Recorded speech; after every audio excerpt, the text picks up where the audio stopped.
Hello दोस्तों, welcome back to my channel. मैं थोल्ला भाई पीके में आपका स्वागत है। तो दोस्तों, आज का आपका जो वीडियो है वो है सरल सूक्ष्मदर्शी की रचना, कार्य विधि तथा प्रतिबिंब का बनना किरण आरेख द्वारा दर्शाइए। तो सबसे पहली चीज हम समझ लेते हैं कि सरल सूक्ष्मदर्शी क्या है। देखो, सरल सूक्ष्मदर्शी के छोटा सा डिफिनेशन है कि यह एक ऐसा प्रकाशिक यंत्र है जिसकी सहायता से सूक्ष्म वस्तुओं का आभासी एवं सीधा बड़ा प्रतिबिंब स्पष्ट दृष्टि की न्यूनतम दूरी पर बनता है। बस यहाँ तक आपको लिख देना है कि यह एक ऐसा प्रकाशिक यंत्र है जिसकी सहायता से सूक्ष्म वस्तुओं का आभासी एवं बड़ा प्रतिबिंब स्पष्ट दृष्टि की न्यूनतम दूरी पर बनता है। ये आपका हो जाएगा इसका डिफिनेशन। इसके बाद आपको लिखना है संरचना, और संरचना में आपको एक छोटा सा फिगर आपको बना देना है। ठीक है, ये आपका क्या लगा, ये आपका उत्तल लेंस लगा है और ये पूरा पूरा धातु का एक गोल छल्ला है। इसको पकड़ने के लिए यहाँ पर एक हत्था लगा है।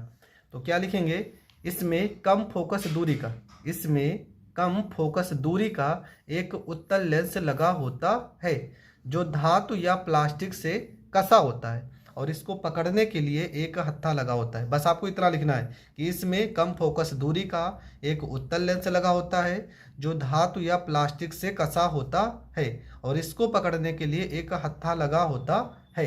यहाँ तक आपको लिख देना है। इसके बाद आपको हेडिंग डालना है सिद्धांत। सिद्धांत में क्या लिखना है कि इसके सिद्धांत के अनुसार जब उत्तल लेंस के सामने कम फोकस दूरी या कोई वस्तु रखी जाती है तो उसका प्रतिबिंब सीधा, आभासी तथा वस्तु से बड़ा बनता है। ये आपका सिद्धांत है। मतलब उत्तल लेंस के सामने अगर कोई भी हम कम फोकस दूरी की वस्तु रखेंगे तो उसका प्रतिबिंब कैसा बनेगा, सीधा बनेगा, आभासी बनेगा तथा वस्तु से बड़ा बनता है। ये इसका सिद्धांत तो हो जाएगा। तो इतना चीजें तो थ्योरिकल है, तो इसे थोड़ा तो आपको पढ़ना ही पड़ेगा। इसके बाद आपका आता है इसका डेरिवेशन, मतलब इसकी क्रिया विधि कैसे करेंगे। तो यहाँ पर देखो क्रिया विधि या संरचना, और ये आपको फिगर याद कर लेना है। इस फिगर की सहायता से हम पूरे डेरिवेशन को सॉल्व करेंगे और आवर्धन क्षमता का फार्मूला निकालेंगे। तो सबसे पहले देखो यहाँ पे इसके बारे में हम समझा दे रहे हैं यहाँ पे क्या कैसे है। देखो, ये आपका एक लेंस है, यहाँ पे एक उत्तल लेंस लगा यल। ठीक है, यहाँ पे मुख्य अक्ष पर एक वस्तु, यहाँ पे बिंदु है ओ है, और ये मुख्य अक्ष पर एक वस्तु रखी है ए बी, यहाँ पे ए डैश और यहाँ पे बी डैश। यहाँ पे आपका ए बी इसका प्रतिबिंब है, यहाँ पे कोण आपका बन रहा है अल्फा और यहाँ पे कोण बन रहा है बीटा, यहाँ पे लिखा है सी और यहाँ पे फोकस बिंदु एफ है, ये प्रकाशिक केंद्र ओ है। ठीक है, तो इसके बाद हम कैसे करेंगे चलो वो समझते हैं। तो सबसे पहला काम आपको क्या करना है, यहाँ पे थोड़ा सा हमने इसके बारे में लिखा भी है। देखो, हमने लिखा है कि माना एक उत्तल लेंस एल है जिसका प्रकाशिक केंद्र ओ है, मुख्य अक्ष पर एक वस्तु ए बी रखी है। ठीक है, यहाँ पर हो जाएगा ए और यहाँ पे बी रखी है जिसका प्रतिबिंब ए डैश बी डैश बड़ा आभासी बनता है। मुख्य अक्ष पर फोकस दूरी एफ, वक्रता केंद्र सी है। ठीक है, ये इतना आपको रचना में लिख देना है। इसके बाद ये आपको फिगर तो बनाना ही पड़ेगा, जैसे मैंने फिगर बनाया है ये फिगर आपको बनाना भी पड़ेगा।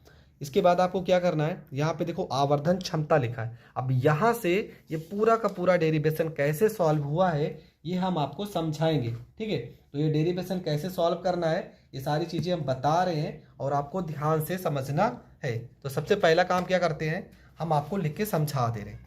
सबसे पहले आपको क्या लिखना है, यहाँ पर लिखना है आवर्धन क्षमता बराबर। ठीक है, आवर्धन क्षमता बराबर, आवर्धन क्षमता का फार्मूला होता है, फार्मूला होगा आवर्धन क्षमता बराबर प्रतिबिंब द्वारा, प्रतिबिंब द्वारा आँख पर बना दर्शन कोण, प्रतिबिंब द्वारा आँख पर बना दर्शन कोण, दर्शन कोण, और पूरे के बटे में वस्तु द्वारा आँख पर बना दर्शन कोण, वस्तु द्वारा आँख पर बना दर्शन कोण, आँख पर बना दर्शन कोण। ठीक है, आवर्धन क्षमता को यम से दर्शाते हैं और प्रतिबिंब द्वारा आँख पर बना दर्शन कोण बीटा होता है और वस्तु द्वारा आँख पर बना कोण अल्फा होता है। तो यहाँ पर लिखेंगे यदि अल्फा और बीटा, यदि अल्फा तथा बीटा का मान बहुत कम है, बहुत कम है तो अल्फ़ा बराबर हम लिख लेंगे टेन अल्फ़ा और बीटा बराबर हम लिख लेंगे टेन बीटा रखने पर। ठीक है, तो यहाँ पर हो जाएगा m बराबर बीटा की जगह पे टेन बीटा हो जाएगा, अल्फ़ा की जगह पे टेन अल्फ़ा हो जाएगा। ठीक है, यहाँ पे टेन बीटा हो गया और यहाँ पे टेन अल्फ़ा हो गया। देखो त्रिभुज अगर ए बी ओ में देखते हैं, ए बी ओ में, तो आपका हो जाएगा टेन बीटा बराबर लंब बटे में आधार, लंब बटे में आधार, लंब आपका हो जाएगा ए बी और आधार आपका हो जाएगा ओ बी। ठीक है, अब देखते हैं त्रिभुज ए बी ओ है कहाँ पे। तो यहाँ पर देखेंगे, ये आपका लिखा है ए लिखा है, यहाँ पे बी लिखा है, यहाँ पे ओ लिखा है, ये आपका त्रिभुज हो गया। यहाँ पे बीटा अगर देखते हैं तो क्या हो जाएगा, लंब आपका क्या है, लंब आपका ए बी हो जाएगा और आधार आपका क्या हो जाएगा, ओ बी हो जाएगा। लंब आपका ए बी और आधार आपका ओ बी हो जाएगा। उसी प्रकार टेन अल्फा में देखेंगे तो लिखेंगे त्रिभुज सी बी डैश ओ में हो जाएगा टेन अल्फा बराबर लंब बटे में आधार, तो लंब आपका हो जाएगा O B dash C B dash हो जाएगा और बटे में आपका हो जाएगा ओ बी डैश। ठीक है, अब यहाँ पर देखते हैं क्या लिखे हैं, हम लिखे हैं त्रिभुज सी बी डैश ओ में लंब आपका क्या हो जाएगा सी बी डैश और आधार आपका क्या हो जाएगा ओ से लेके बी डैश। लंब आपका सी बी डैश और आधार ओ से लेके बी डैश। अब इसके बाद यहाँ पे वैल्यू उठा के रखते हैं, यहाँ पर हो जाएगा m बराबर यहाँ पे टेन बीटा का मान रखेंगे ए बी और बटे में आपका हो जाएगा ओ बी, पूरे के बटे में टेन अल्फ़ा का मान सी बी डैश बटे में आपका हो जाएगा ओ बी डैश हो जाएगा। ठीक है, ओ बी डैश हो जाएगा। इसको हम पलट देते हैं तो यम बराबर आपका हो जाएगा ए बी बटे में आपका हो जाएगा ओ बी, इसे पलट देंगे तो ऊपर चला जाएगा ओ बी डैश और बटे में आपका आ जाएगा सी बी डैश आ जाएगा। ठीक है, अब एक चीज़ मैं और बताते रहा हूँ, यहाँ पे जो सी बी डैश है आपका, सी बी डैश जो है वो आपका ए बी के बराबर है। यहाँ पे चित्र में भी देखते हैं, थोड़ा सा यहाँ पे ऊपर नीचे ज़रूर हो गया है, पर अगर आप बुक में देखेंगे तो ये जो आपका ए बी है वो सी बी के बराबर ही होता है। ए बी जो आपका होगा वो सी बी के बराबर होगा सी बी डैश के। तो यहाँ पे लिख देते हैं कि सी बी डैश के बराबर आपका क्या हो जाएगा, आपका हो जाएगा ए बी हो जाएगा। और ओ बी डैश जो आपका है ओ बी डैश ये हो जाएगा आपका माइनस में डी। क्यों माइनस में डी हो जाएगा, अस्पष्ट दृष्टि की न्यूनतम दूरी, अस्पष्ट दृष्टि की न्यूनतम दूरी है। और आपका जो ओ बी हो जाएगा वो हो जाएगा माइनस में यू हो जाएगा। अब ये सारी चीज़ें हम समझ लेते हैं यहाँ पे। ठीक है, देखो हमने क्या कहा, हमने कहा जो सी बी डैश है वो ए बी के बराबर होगा। इसके बाद हमने लिखा है कि जो ओ से लेके बी डैश तक दूरी है, ओ से लेके बी डैश तक दूरी होगी वो होगी माइनस में डी। माइनस क्यों होगी, क्योंकि लेंस के विपरीत दिशा में है इसलिए माइनस में होगी। और यहाँ से लेके यहाँ तक स्पष्ट दृष्टि की न्यूनतम दूरी है इसलिए यहाँ पे इसको डी से दर्शाएं। ओ से लेके बी तक, ये ओ बी क्या है, वस्तु की दूरी तो है, ये वस्तु है, तो ओ से लेके बी तक ये भी लेंस के विपरीत दिशा में है इसलिए माइनस में यू होगा और ये माइनस में डी होगा। तो यहाँ पर वही तो लिखे हैं कि सी बी डैश बराबर हो जाएगा ए बी के और जो ओ बी डैश हो जाएगा वो हो जाएगा माइनस में डी, क्योंकि स्पष्ट दृष्टि की न्यूनतम दूरी है। और ओ बी आपका हो जाएगा माइनस में यू, क्यों हो जाएगा, क्योंकि ये वस्तु की दूरी है, वस्तु की दूरी है। सारा मान उठाकर यहाँ पर रखते हैं तो हो जाएगा m बराबर ए बी की जगह पे क्या हो जाएगा, यहाँ पर ए बी हो जाएगा आपका ओ बी की जगह पे क्या रखेंगे, माइनस में यू रखेंगे, गुणे में ओ बी डैश की जगह पे माइनस में डी रखेंगे और सी बी डैश आपका ए बी के बराबर है तो यहाँ पर ए बी रखेंगे। ये वैल्यू कट जाएगा, m बराबर आपका आ जाएगा, माइनस से माइनस कट जाएगा, ऊपर आ जाएगा d और नीचे आ जाएगा u। ठीक है, ऊपर आपका आ गया d और नीचे आपका आ जाएगा u आ जाएगा। इसके बाद क्या करेंगे, ठीक है, इसके बाद हम लिखेंगे अस्पष्ट दृष्टि की न्यूनतम दूरी से। देखो यहीं पे हल कर दे रहे, लिखेंगे अस्पष्ट दृष्टि की न्यूनतम दूरी पे। पहले लिख लेते हैं लेंस के सूत्र से। लेंस के सूत्र का फार्मूला क्या हो जाएगा, लेंस के सूत्र का फार्मूला हो जाएगा 1/f बराबर 1/v माइनस 1/u। ये होता है लेंस के सूत्र का फार्मूला। v की जगह पे हम -v रखेंगे और u की जगह पे माइनस में u रखेंगे। विपरीत दिशा में दोनों है, इस कारण माइनस में रखे हैं। तो यहाँ पर 1/f हो जाएगा, माइनस 1/v हो जाएगा। ये माइनस पहले से, ये भी माइनस है, तो प्लस में 1/u हो जाएगा। माइनस को इधर भेजेंगे तो 1/f प्लस में 1/v हो जाएगा, बराबर में 1/u हो जाएगा। इसके बाद क्या लिखेंगे, लिखेंगे दोनों पक्षों में d से गुणा करने पर, d से गुणा करने पर, तो हम क्या करेंगे, यहाँ पे करेंगे d से गुणा।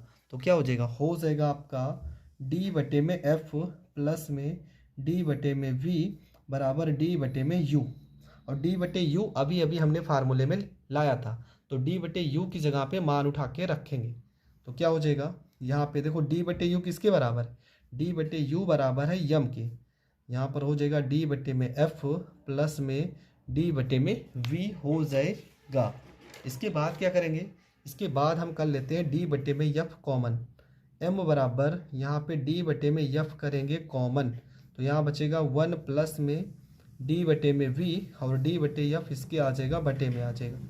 ठीक है, देखो यहाँ से ये d कट जाएगा, आ जाएगा m बराबर, यहाँ पे लिख रहे हैं m बराबर d/f तो कॉमन किए हैं, यहाँ पे 1 हो जाएगा, प्लस ये पलट देंगे तो f चला जाएगा ऊपर और v आ जाएगा नीचे। इसके बाद यहाँ पे दो कंडीशन बनता है, लिखेंगे पहला कंडीशन जब प्रतिबिंब अस्पष्ट दृष्टि की न्यूनतम दूरी पर बने, अस्पष्ट दृष्टि की न्यूनतम दूरी पर बने, न्यूनतम दूरी पर बने। जब न्यूनतम दूरी पर बनेगा तो v की जगह पे हम क्या लिखेंगे, d लिखेंगे। तो यहाँ पर हो जाएगा m बराबर d/f 1 प्लस में यहाँ पे f हो जाएगा और v की जगह पे हम d लिखेंगे। ठीक है, पहला फार्मूला ये हो जाएगा। दूसरा कंडीशन जब प्रतिबिंब अनंत दूरी पर बने, अनंत दूरी पर बने, तब फार्मूला क्या हो जाएगा, फार्मूला हो जाएगा मतलब v की जगह पे हम इनफाइनाइट रखेंगे, तो m बराबर d/f हो जाएगा 1 प्लस में f बटे में इनफाइनाइट। ये तो 0 हो जाएगा, d/f को 1 से गुणा करेंगे तो m बराबर हो जाएगा d/f। ये हो जाएगा प्रूव्ड। यहाँ तक आपको पेपर में लिखना है, तो ये मैंने यहाँ पर लिख के समझाया भी है। देखो जो पूरा हमने डेरिवेशन सॉल्व किया, देखो यहाँ पर लिखा है, जिस तरीके से मैंने लिखा है आपको इसी तरीके से पेपर में भी लिखना है। देखो हमने आवर्धन क्षमता m बराबर बीटा बटे में अल्फा लिखा था, और ये भी लिखा था अल्फा और बीटा का मान बहुत कम है, इसलिए अल्फा बराबर tan अल्फा और बीटा बराबर tan बीटा लिखेंगे। m बराबर हो जाएगा tan बीटा बटे में tan अल्फा। यहाँ पे त्रिभुज ABO में tan बीटा और tan अल्फा का मान निकाले थे। इसके बाद क्या हो गया था, इसके बाद यहाँ पे tan अल्फा और tan बीटा का मान रखे थे, यहाँ से वैल्यू आया था AB और CB डैश बराबर हो जाएगा, इसलिए AB और CB, AB से ये AB कट जाएगा। इसके बाद हमने लिखा था अस्पष्ट दृष्टि की न्यूनतम दूरी माइनस d हो जाएगा और वस्तु की दूरी माइनस u हो जाएगा। तो यहाँ पर ये वैल्यू लिखा था और माइनस से माइनस को काट दिया था, m का मान आया था d बटे में u। इसके बाद यदि वस्तु लेंस के फोकस दूरी पर रखा जाए तो आवर्धन क्षमता, ये उसका फार्मूला हो जाएगा। इसके बाद हमने यहाँ पे डेरिवेशन को सॉल्व किया है। लेंस के सूत्र से हमने लेंस का फार्मूला लिखा था, v की जगह माइनस v और o की जगह पे यहाँ पे u था, सॉरी यहाँ पे u है। ठीक है, u की जगह पे माइनस u हो जाएगा, माइनस u से क्या हो जाएगा प्लस u, इसको इधर भेजेंगे तो ये आपका 1/u हो जाएगा। इसके बाद दोनों पक्षों में हमने d से गुणा किया था, d/f d/v बराबर d/u। d/u क्या था, देखो यहाँ पे लिखे ना d/u, इसके पहले पेज में हमने क्या लिखा था, d/u ही आपका यम है, तो यहाँ पे यम हो जाएगा। d/u की क्या बराबर ही तो यम है, तो चाहे इसकी जगह पे हमने यम को लिखा है, तो यहाँ पे यम बराबर हो जाएगा d/f और 1 प्लस में f/b। ये कैसे आया था हमने बता दिया था। इसके बाद जब प्रतिबिंब अनंत पर बने तो v की जगह पे इनफाइनाइट रखे थे, तो फार्मूला ये निकल के आया था। और जब प्रतिबिंब स्पष्ट दृष्टि की न्यूनतम दूरी पर बने तो v बराबर d रखे थे, यहाँ पे d रखे थे, और ये आपका हो गया था फार्मूला सिद्ध। तो ये डेरिवेशन भी मैंने बहुत अच्छे से समझा दिया है। अगर फिर भी आपको थोड़ा बहुत भी डाउट है तो आप एक बार फिर से वीडियो को देख लीजिए, आपका सारा डाउट क्लियर हो जाएगा। तो मिलेंगे नेक्स्ट वीडियो में, तब तक के लिए जय हिंद जय भारत।